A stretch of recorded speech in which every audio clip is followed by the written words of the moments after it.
ये जो आपने वीडियो में देखा,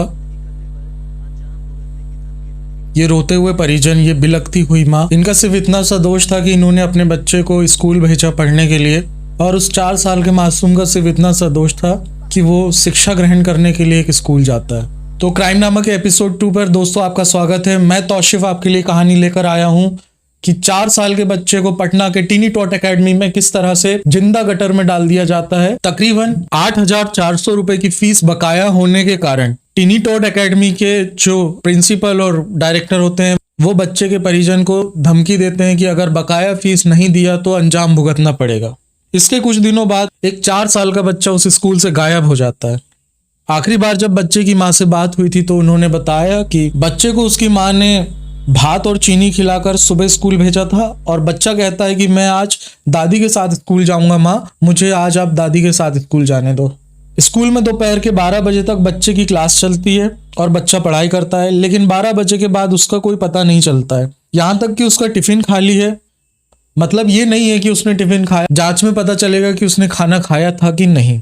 और क्लासरूम के कैमरा से कुछ फुटेज गायब है, और कुछ इस तरह से गायब है कि आम इंसान इसको कैच नहीं कर सकता, लेकिन जब पुलिस इसको चेक करती है तो वो समझ जाती है कि इसमें से कुछ फुटेज तो गायब है। क्योंकि जब परिवार वाले अपने बच्चे को ढूंढने आते हैं तो उनको वो वीडियो दिखाया जाता है। परिवार वाले तो उन वीडियोस पर भरोसा कर लेते हैं, लेकिन बाद में बच्चे के पिता को उस वीडियो पे शक होता है। लेकिन परिवार वाले करें तो क्या करें, सबूत के तौर पर स्कूल वालों के पास वीडियो होता है, लेकिन परिवार वालों के पास सबूत के तौर पर कुछ भी नहीं होता है। हालांकि बाद में पुलिस उस वीडियो की बारीकी से पड़ताल करती है। तो दोस्तों असल बात यह है कि 16 मई दिन गुरुवार को एक बच्चा जिसका नाम आयुष होता है, जो 4 वर्षीय बालक होता है, वो पटना के एक स्कूल टीनी टॉट एकेडमी में पढ़ने जाता है। उसकी रोज की दिनचर्या होती है कि उसकी माँ उसे रोज सुबह 7:30 बजे जगाती है, तैयार करती हैं, उसके बाद वो उसको बस में बिठाती हैं। 16 मई दिन गुरुवार को हर रोज की तरह उसकी माँ उसको सुबह 7:30 बजे जगाती हैं, तैयार करती हैं, भात चीनी खिलाती हैं, उसके बाद उसका बैग भरने लगती हैं। तो वो जब उसका बैग भरती हैं तो बच्चा कहता है कि माँ आज हमको किताब से नहीं कॉपी से पढ़ाया जाएगा, इसलिए किताब नहीं रखो, कॉपी रखो। उसके बाद उसकी माँ उसको तैयार करके बस स्टैंड तक छोड़ने जाती है जहाँ स्कूल बस आती है, लेकिन बच्चा कहता है कि माँ आज मैं आपके साथ नहीं दादी के साथ जाऊंगा।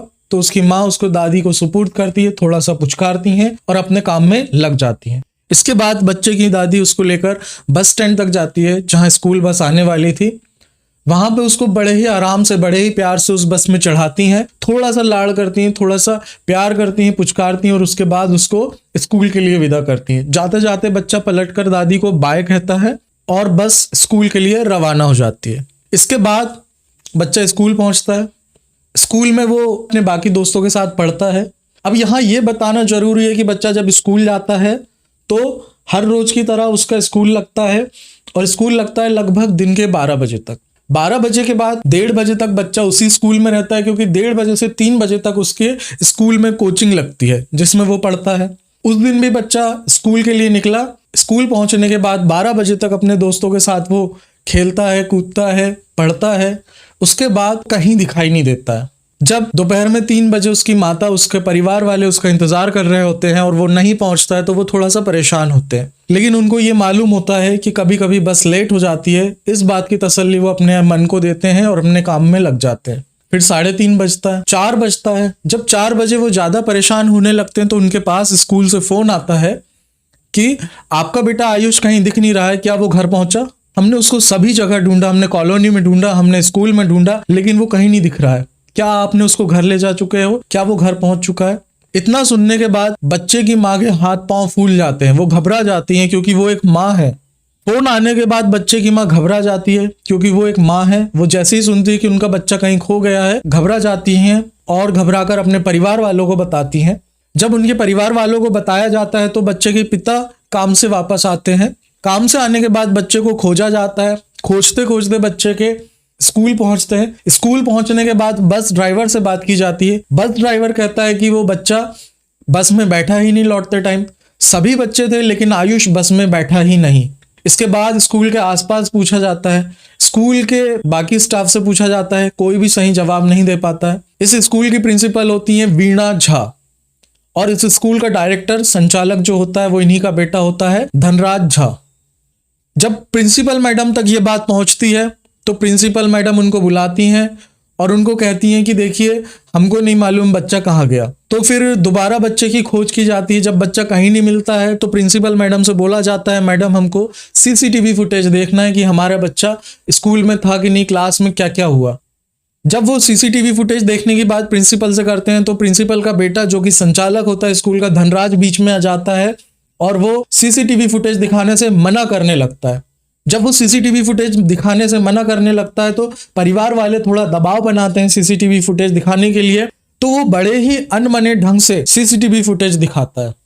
सीसीटीवी फुटेज जब दिखाया जाता है तो परिवार वालों को सबसे पहले उस क्लासरूम में दिखाया जाता है जिसमें आयुष अपने दोस्तों के साथ पढ़ रहा है। फिर स्कूल के बाहर का कुछ दिखाने लगते हैं और थोड़ी देर बाद ये दिखाया जाता है कि कोई दाई आती है और क्लासरूम में आकर साफ सफाई करने लगती है। मतलब कि इस बीच में थोड़ा सा वीडियो गायब रहता है जब बच्चा इस क्लासरूम से बाहर जा रहे हैं या क्लासरूम से कोई अंदर आ रहा है। लगभग ये 10 मिनट का वीडियो उसमें से गायब होता है। हालांकि परिवार वालों को ये वीडियो देखकर उतना समझ नहीं आता है, लेकिन आयुष के पिता को कहीं ना कहीं इस पे शक हो जाता है। तो वो बहस करता है स्कूल वालों से इस बारे में बहस होती है। तो उनके बाद आयुष के पिता जाते हैं और थाने में कंप्लेंट दर्ज कराते हैं। पुलिस के पास जब ये मामला पहुंचता है तो पुलिस तुरंत एक्शन में आती है और स्कूल संचालक और प्रिंसिपल से पूछताछ की जाती है। इसके बाद आसपास की कॉलोनी वालों से पूछताछ की जाती है, पार्क में पूछताछ की जाती है।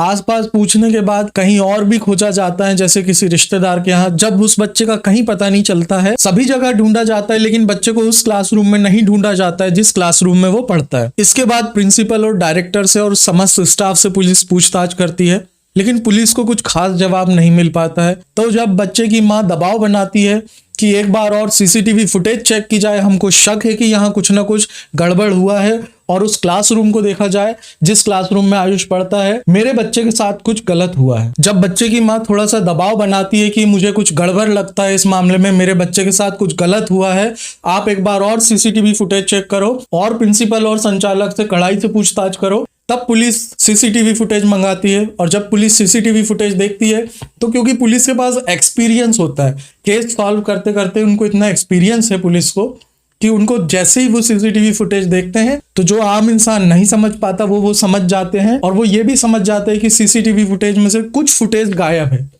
जब उस गायब फुटेज के बारे में प्रिंसिपल से पूछा जाता है तो वो कुछ जवाब नहीं देती है।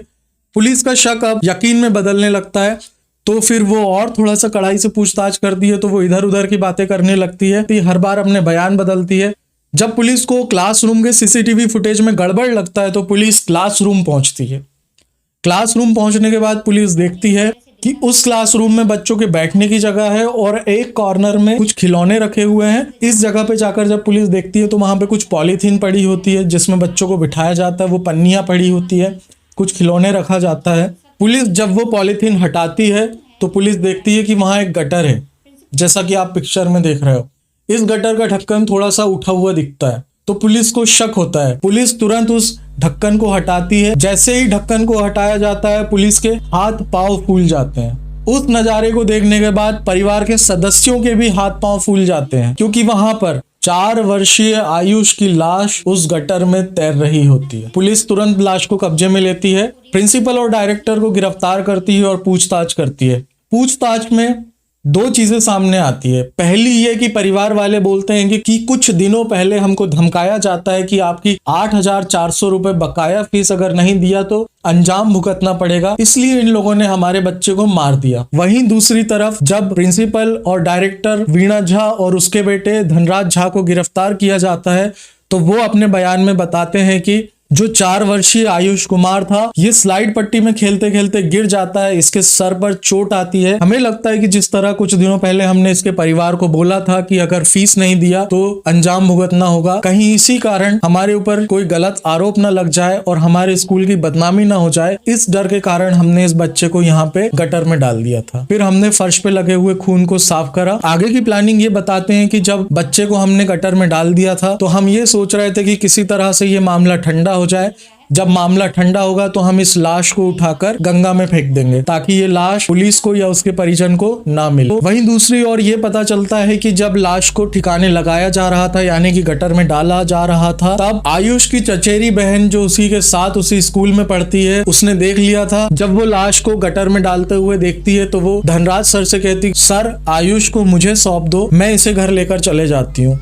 धनराज सर नहीं सुनते हैं। इसके बाद वो दोबारा कहती है, फिर कहती है, फिर कहती है। जब वो बार बार कहती है तो धनराज कहता है कि अगर तुमने जो भी देखा है बाहर किसी को बताया तो हम भी तुमको इसी गट्टर में डाल देंगे और कोई तुमको बचाने नहीं आएगा। इसी धमकी के कारण बच्ची डरी हुई सहमी हुई रहती है और वो ना परिवार वालों से ये सब बता पाती है, ना किसी और से बता पाती, ना पुलिस को। हालांकि जब मामला खुलता है, इसी बच्ची के बयान के आधार पर धनराज और उसकी कातिल मां प्रिंसिपल को गिरफ्तार किया जाता है और इन लोगों पर लाश छुपाने का, सबूत मिटाने का और हत्या का तीनों प्रकरण चलाए जाते हैं। लेकिन बात यहीं खत्म नहीं होती है। इसके बाद जो गुस्साई भीड़ ने, परिवारजनों ने स्कूल में आग लगाती थी, उनके खिलाफ भी आगजनी का केस लगाया जाता है। तो दोस्तों, अभी तक जो बात सामने आई है वो ये है कि वीणा झा और उसका बेटा धनराज कह रहे हैं कि बच्चा स्लाइड पट्टी से गिरकर मर गया था। वहीं परिवारजन कह रहे हैं कि 8,400 रुपए की बकाया स्कूल फीस के कारण स्कूल वालों ने उसे मार दिया है।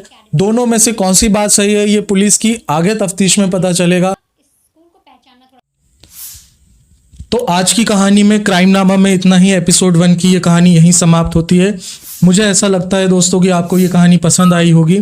अगर आपको ये कहानी पसंद आई होगी तो लाइक करें, कमेंट करें, शेयर करें और हमारे चैनल से और भी सटीक तथ्यों के साथ अगर कहानी सुनना है तो हमारे चैनल को सब्सक्राइब करें और बेल आइकन दबाएं। क्राइमनामा के इस एपिसोड का यहीं पे हम समाप्त करते हैं। धन्यवाद। जय हिंद, जय भारत।